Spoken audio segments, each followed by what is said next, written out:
Hey, everybody, welcome to Meet the Parent Podcast, episode 2. Man, it's only been a half a year later, but Julie, we made it back. We made it back. So I'm we here made with it. the wonderful Julie Walters. I am so excited to just share with you all today, share with Julie just another conversation about parenting, right? Right. And it's cool because around here at Crosspoint, we're in a really cool series called Parenting in the 21st Century. Yes. We just finished week 1. I heard some really cool stories about your kids. And so, yes. and They're so- always trying to see who it is that's going to be in the. I know, in- right? in So I'm each like, week, I right? see, and then I see all the kids. And I'm like, I wonder if that story was about her or him. And I'm like, poor kids, but it's all good, right? That's it's, right. it makes for teachable moments. And right. today. That's what we kind of want to dig into. Like, oops, I did it again, right? Like all of the mistakes or the things that we try to correct or things that we never correct in parenting. And when I thought about even the series, right? Like Meet the Parents podcast was like already in existence, and then I feel like they may have stole our thunder a little bit with this series, right? But we're going to ramp it up. Yeah, right? we got to ratchet our podcast up a little bit more because I'm like, what do you mean parents in the 21st century? Me and Julie could have did that for 7 weeks. Right. So, We're right here. yeah, they may not have gotten the second installment for another half a year. Well, So maybe it's That's better that they true. did it. Maybe. But let's be honest, right? This is true parenting. It is. It is. I mean, It is.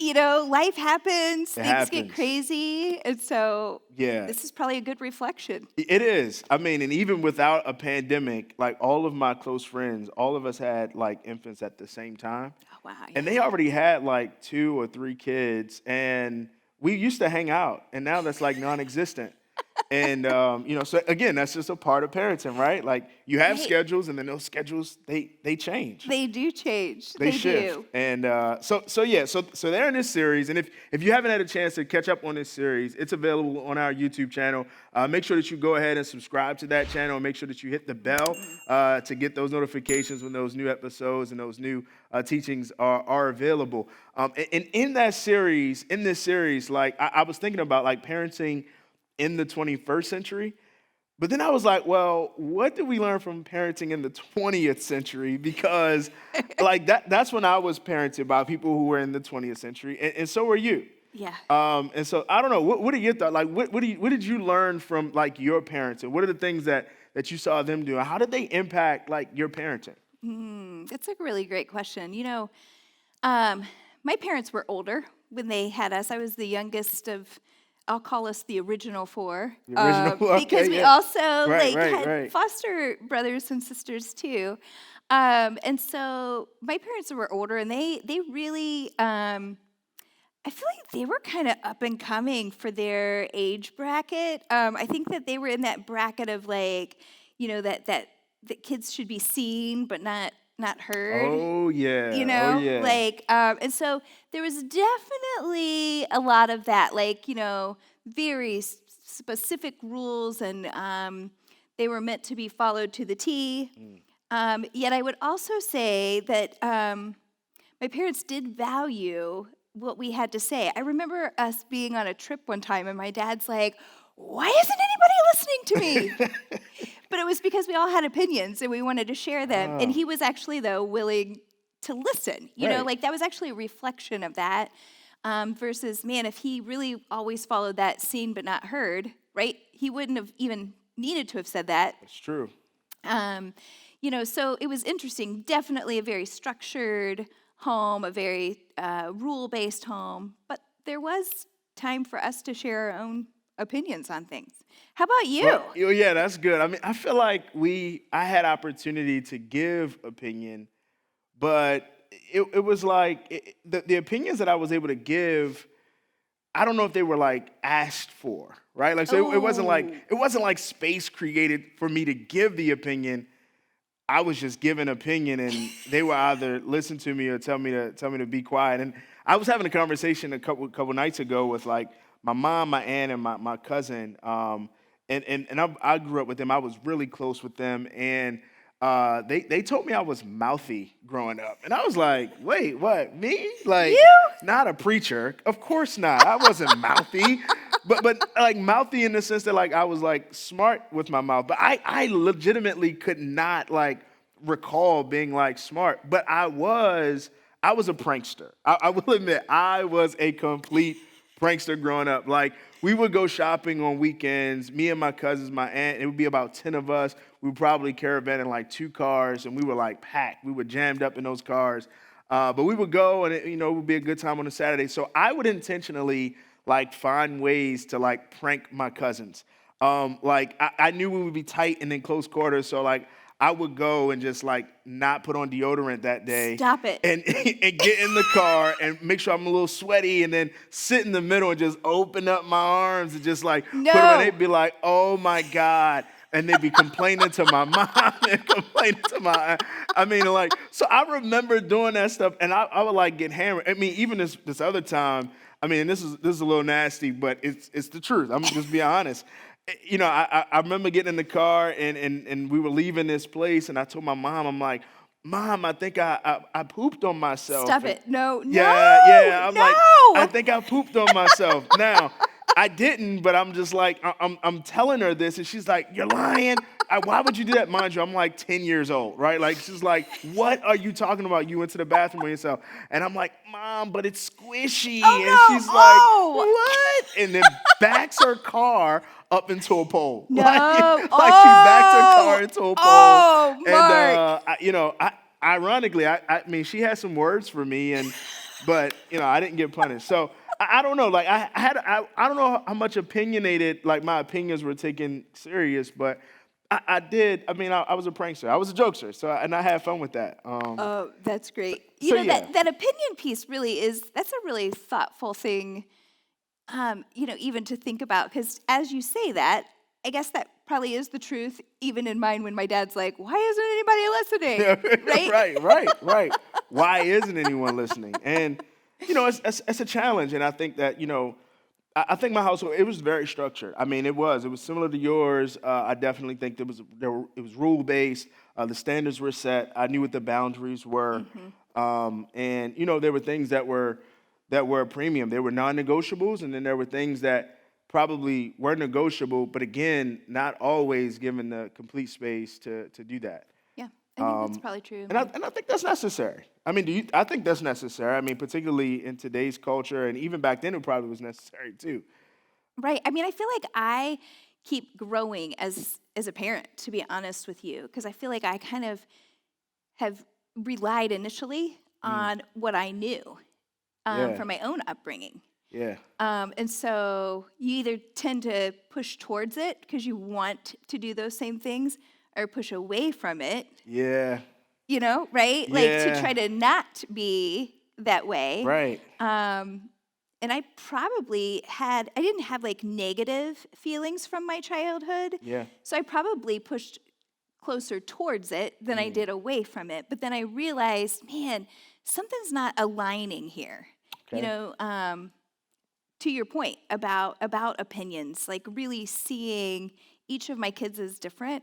I remember like before I even had kids, people would be like, man, I'm raising these kids the exact same way, and yet they don't react the same way. Yeah. They don't do things the same Right, way. And I'm right. like, and at that time I was like, well, that's weird. Yeah. But now I'm like, well, that makes sense, right? Because each child is different. Each of us are different. Different. Yeah. And so you can still have that structure, but then I also think that there's like looking for like, I use that word greatness all the time, right? Like I don't Right. mean just like perfectness, but I mean like those different qualities. Like what would it have looked like if your family actually built into your pranking? I don't know. What would it look like? I probably would be a comedian and not a preacher, right? Like, I don't know though. I don't know, right? I don't know. Like, it's one of those things where I agree. Like, if we find those areas that even may pain us, right? But it's a bright spot in a child. It's a bright spot in a kid, and that may be the thing that annoys us, that causes us to have to use a lot more patience than we want to. It may even cost us some money and time.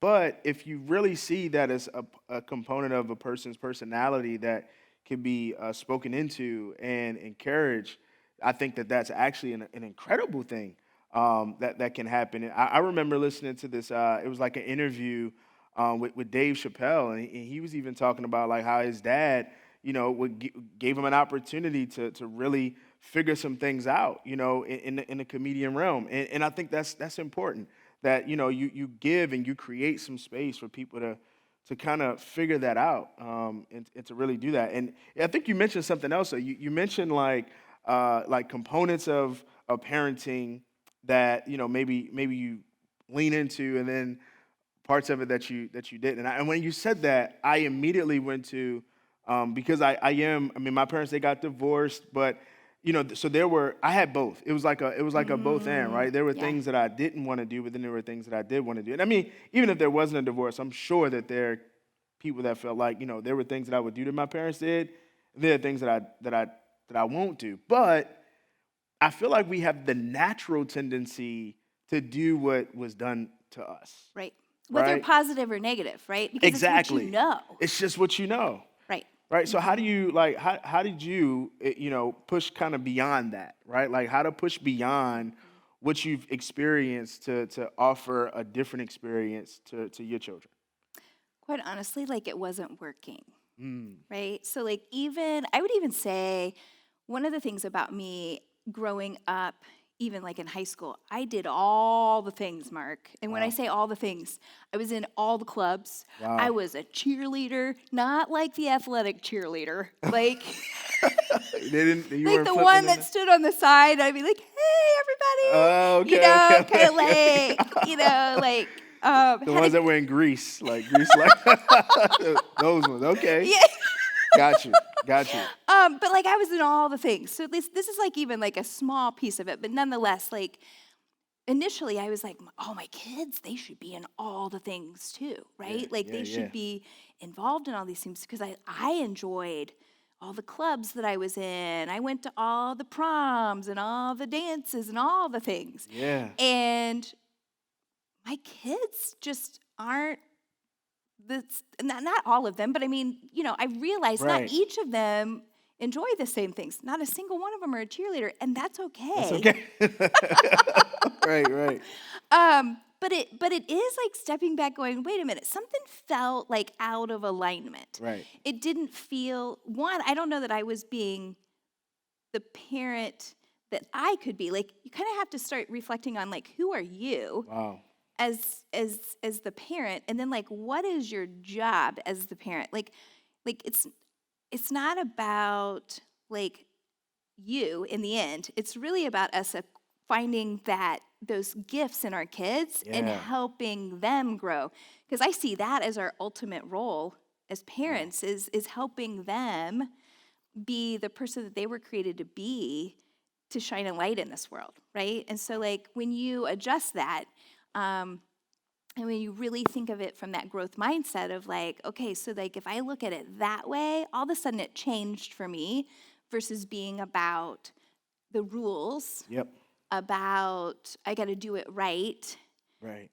There's must be only one way, Yeah. right? But there's actually like there's more than one way, right? Because Yeah, it is. yeah, There's a ton of ways, and as you say that, I started seeing like the benefit, like particularly like Whitney and I, she was involved in a whole bunch of stuff, like, and they tried out everything. I had just a few things, like I wasn't that adventurous. I did the sports that we played in the neighborhood. The end. Yeah. Right. Like I wasn't really going out to join things that I just may pick up and drop off. And yet, so we have these two different experiences, and then that's the other challenge, right? Like we have different identities, but then how do you leverage and maximize? For us, it's figuring out how to leverage and maximize the best parts of that to Yes. provide a holistic experience Right. for the child to be able to discern and to discover all of those amazing components as well. right. All right. But I feel like I heard you say a little bit in there, you kind of alluded to, it's this communication piece. It's Yeah. this ongoing Ongoing. learning as parents, because bottom line is we're going to make mistakes. I mean, I was a little devastated early on when Kurt told me, I just want to let you know, we're going to screw these kids up. I'm like, so that's supposed to be encouraging? He's like, I don't mean like necessarily in big ways. He's like, but we're not perfect. Yeah. And so we have outages too. And so Yeah. it's not our goal, right? Right. Like it's not our goal. But the reality is we need to do the best we can, but we're going to make mistakes. That happens. And there's this element too that I think it's like owning that. Like it's the reflection and owning, gosh, I gotta retool on this. Like this didn't go so well. Right. Or I gotta own those mistakes. I think even for us, it's been big even like when we've made a mistake in our parenting style or something that we've said, to be willing to even talk to our kids about that. I think it's important for them to see that because I think from our growing up years, I don't know if you experienced this, but there's almost this sense of like mysticalness of parenting. Yeah. Like you got the parents, you got the kids, but I don't know that you always observed like the humanness of like none of us are perfect. Right? And so I think our kids seeing that as well, I think gives them like some strength to like own up, Absolutely. right, to some of Yeah. their mistakes. And it's like a relief valve for them to not feel the pressure of trying to be perfect either. Right. Now, it doesn't mean that we don't keep trying to get better. I mean, Absolutely. and Kurt was not saying Right. we're a bunch of screw ups. Right. But, right, the reality is we are going to make mistakes. Absolutely. And so, mistakes are like the molecules that make up for a good miracle. right, yeah. Right? Like if you can compile the growth that happens as a result of your mistakes, you can grow into something very miraculous. In fact, like if you go and look at, like I've been researching a bunch of like startup companies, right? Like I've gotten into like this startup mode. I've even started watching this Netflix series on startups. So, Nice. but one of the things that makes startups so unique and so interesting, and they actually relate to children, like raising children a lot, because these are little startup businesses. These are little startup people, right? Right. And part of that is a dynamic that enables them to make those mistakes. But in learning from those mistakes, they actually make a company that can soar. And I was like, wow, this is incredible. And so, even as we like think about like the whole startup model, right? Like there's a tendency, what I notice is that there's a tendency in the startup process to try to mimic what competitors are doing. And I started thinking about like how we as parents sometimes get caught up in trying to fit a model of parenting that we see, whether that's social media or in our neighborhood or at schools or at the softball game or at the soccer game. And then we start comparing our parenting style and what we're doing, and we're trying to measure up to what we see versus like appreciating who we are and our identity. And so I don't know, have you had any like pressure? Have you felt that at all? Like what? You know what? It is ongoing. I would even say it started when I was pregnant with my kids. The first baby they thought was going to be 13 pounds, Mark. Whoa. Yes is right. And Wow. you know what? It was, I was large and in charge. I'm just going to be super honest with you.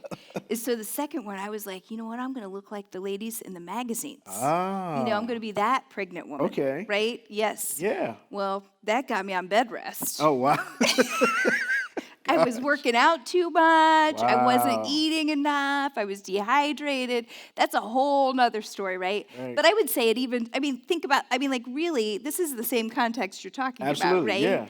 yeah. And then I guess okay, so this is going to show my age just a little bit, I didn't really like scroll on social media back in the day. I looked at magazines when my kids there we were... go. The subscriptions that came in the mail, and it was like, Yes, and I'm like, man, I want to be like the model mom. Right. I want to have like the model birthdays for my kids. oh, I wanted, yeah. I wanted to look the part, be the part. Yep. Wanted to have these beautiful birthday cakes and parties for my kids. I mean, my sister-in-law, Barb, and I, we would make these grand cakes for our kids' birthdays. And while fun, okay, well, Barb might have a different story on the fun part, because about halfway through, I'd be like, this was a really bad idea. But like we wanted this whole big grandiose thing, and I think if your mindset is truly like, man, I want to gift to this, that could be okay. But I don't know that my heart was that all the time. Right, Like it was right, right. about wanting it to be something that maybe it didn't need to be, right? It could have become, in some respects, different times about that versus about the celebrating. Yes, we were excited about the baby's Right. birthday, right? But Kid here. like, did it need to be this big, right? Oh yeah, oh yeah, Yeah. yeah. And I've seen that play out so many times. I mean, like my hometown, like in Baltimore, like the prom is like huge. Prom is actually bigger than graduation. No way. No, seriously, like people go all out for proms. Wow. The kid could have a 1.5 GPA. It doesn't matter. Prom is like we're gonna spend. It's it, right? And so, I've seen people. It becomes fierce competition. Your dress is custom made. It's not like you go and you buy it somewhere. Go to Saks or Nordstrom and get something off. No. It's like, no, we got to go find somebody to design it. It's custom made. It's the whole nine. Oh, and that's just the dress. And then you got to have the right kind of car. Like, Whoa, no, yes. like you go rent a Porsche. You go rent Bentleys. You go rent, yes, I've seen Wow. it all. And I'm like, what? I've even seen people who've like got like dance troupes to do like a whole dance scene before the person comes out. Like their walkout is like, it's like it's a show, it's a production. Whoa. And I realized like, a lot of that, people can choose to do what they want to do, right? But I realized that it was less to do with the actual kid and more to do with the reflection of the parent, right? And the parent feeling like they want to appear to be something to other parents. Right. To show that they're either at a level or they can do the same stuff, or maybe they just want the attention. They're using their kid to get the attention that they never got, which goes back to the identity piece of being secure with who you are, Right. so that you can encourage and inspire and empower, right? Like your own kid. Well, and I do think it's that whole reflection, like what is parenting? What is parenting? What is it, right? Like, Right? where's the Like, is it definition really of about? this, right? Is it us? Right. It's not about us. It's about like the true gift of parenting is empowering this child that we've been, that we've been gifted to walk alongside and grow up into this world. Right. For them to be able to then be successful, and I don't mean successful as in like a financial way. Although that'd be great, it's about like in what they're truly gifted to do, right? Like Exactly. what they're made for in this world. Wow.